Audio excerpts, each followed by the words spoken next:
Say what you want about nature versus nurture, but the conquer the world, get her done girl, type A part of my personality was born into me. My name is Jodi Brown, and I grew up in the wooded hills outside of Washington, D.C. in Northern Virginia. By the time I was 4 years old, I was already social, outgoing, and even comfortable in front of a crowd. I even spoke at my preschool graduation. In first grade, my teacher would leave the room and leave me in charge at the head of the class, which is exactly the way that I liked it. A few years later, I ran for student body president and lost, but later ran again for secretary, and that time I won. In high school, I was voted most likely to become president of the United States. My parents had always told me I could be whatever I wanted to. All it took was to believe in myself, work hard, and trust and have faith in God. In college, I decided to try and do the 4-year program in just 3 years, and I did. But I was surprised to find my husband along the way, because that had not been part of my plan, at least not at that point in time. And as much as Tolan and I are opposites in what seems like nearly every way, he is also my perfect match. We are so well-suited and stubborn, but we love each other and have made a wonderful life together. When our oldest son was born, I started working my nonprofit job from home, so I could love on my little ones and still have a job that would be a mental outlet for me and that would give me a little control over something in my life. By the time our 4th child was born, I was honestly living what I would deem to be my white picket fence life. Everything was the way I had envisioned from the time that I was a little girl. But then, the dizzy spells started. And I had a hard time placing one foot in front of the other as I walked down the hall. Within a few short months, headaches ruled my life. And at Christmas, I couldn't even sit and wrap presents without taking a break to lay down on the floor to try and calm the nausea and hope the world would stop spinning around me. I went to the doctor over and over and over again. And by the time I finally laid in an MRI machine, we were so desperate for answers, I didn't think anything could faze me. When the radiology tech came and told me that there was a mass on my brain, my immediate reaction was, well, that makes perfect sense. I knew that something was wrong. Now they can fix it, and I can get back to my normal life.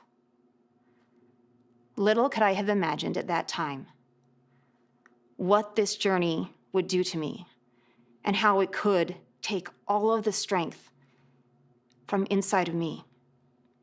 But then, a few weeks later, as I sat in a neurosurgeon's office and looked eye to eye with the physician, he looked at me and said, "In the brain, it's all about location, location, location. And I'm sorry to say, but Mrs. Brown, your tumor is in a very bad location." It seemed the whole world started to crumble from around me. Everything I knew seemed to fall out of my control. A few weeks later, I woke up from my first brain surgery, and it seemed that my life had been excavated along with the tumor. They had been able to remove most of the tumor, but it left me with my face paralyzed. My head was shaven and covered in staples. Drool was dripping from my lip. My eye was big and wide open and unable to blink. I couldn't even smile or hold food in my mouth. And I had spinal fluid leaking from my nose and down the back of my throat. It didn't take long for me to realize that not all people are valued in the same way. A young man entered my hospital room and was there to clean and tidy up. But he looked at me and stopped when he saw me. And he gave me an "I feel sorry for you" look. Immediately, a phrase from the New Testament flashed into my mind, where Christ says, "Inasmuch as ye have done it unto the one of the least of these, my brethren, ye have done it unto me. The least of these? That was for the maimed and the blind, the cast out and the sick. When had I become one of the least of these? Not me. Not Jodi, the conquer the world, get her done girl. I couldn't be one of the least of these. When did people stop seeing me and start seeing a body in a bed? My life was totally changed. I could no longer care for myself, my husband, or my small children. It seemed everything in my life was out of my control. That is when I learned that every interaction is an opportunity to change a life. And indeed, at that time, every interaction did change my life in one of two ways.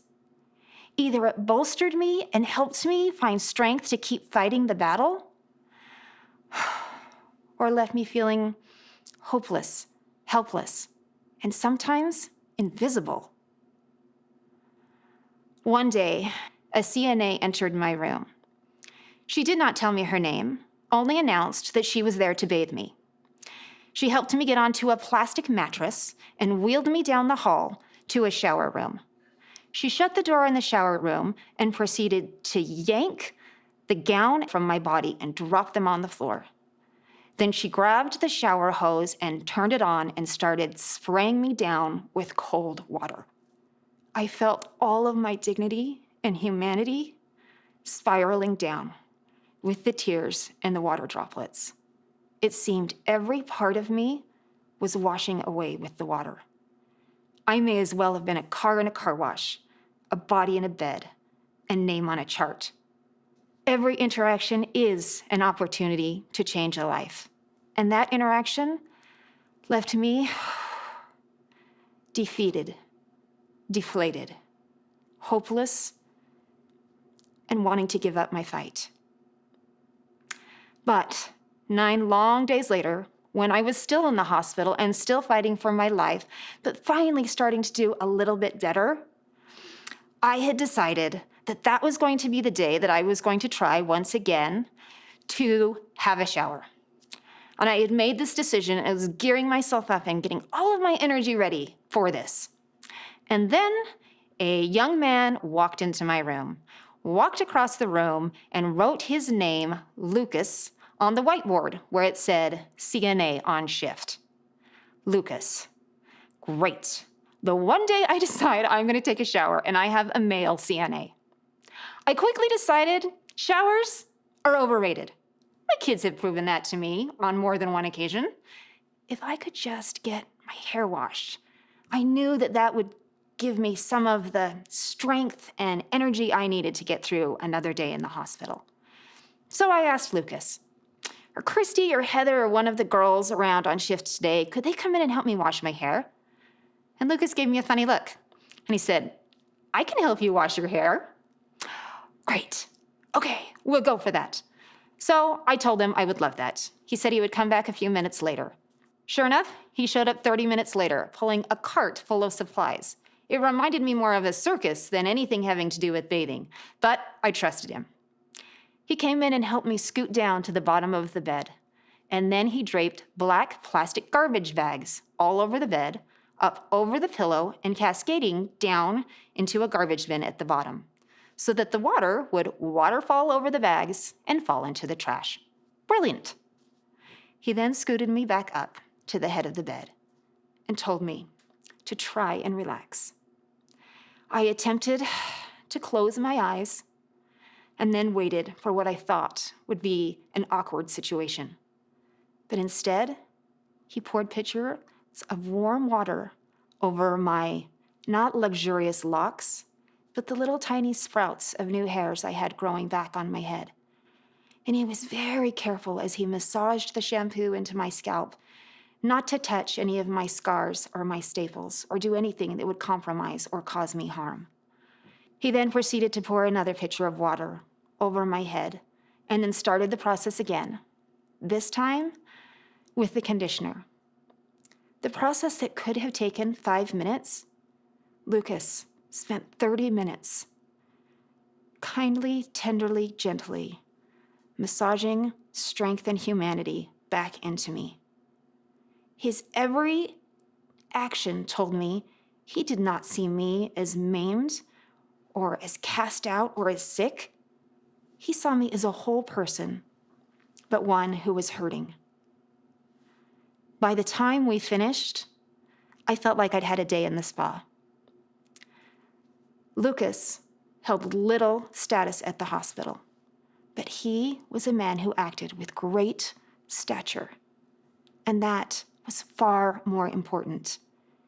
His every action emboldened me to continue the fight for my life and to work hard to be able to go home to my family. It even gave me the silent acceptance to begin to love myself and embrace my new life. And indeed, I would certainly need that strength in the days to come. After 3 craniotomies and multiple problems, surgeries, infections, shots, lumbar drains, and all sorts of side effects that kept me hospitalized for more than 35 days, I was finally able to go home and go back into the world. But I was not prepared for how the world would see me. They didn't see me as a survivor and as a conqueror. Many people saw me instead as a comedic figure. They saw me and laughed. Every soul is great in the sight of God. When Christ encouraged his disciples to love and serve the least of these, it was not an insult. It was an invitation to stop seeing imperfection and start seeing the divine individuals that we truly are. When we stop screaming at each other and start seeing each other, that is when we can embrace the imperfections that we have and live our lives to the fullest every day. No matter how dark the storms of life, always remember, behind the clouds, the sun still shines. There is a plan for you. Stand tall, look people in the eyes, and smile. You are beautiful and divine by design. Thank you.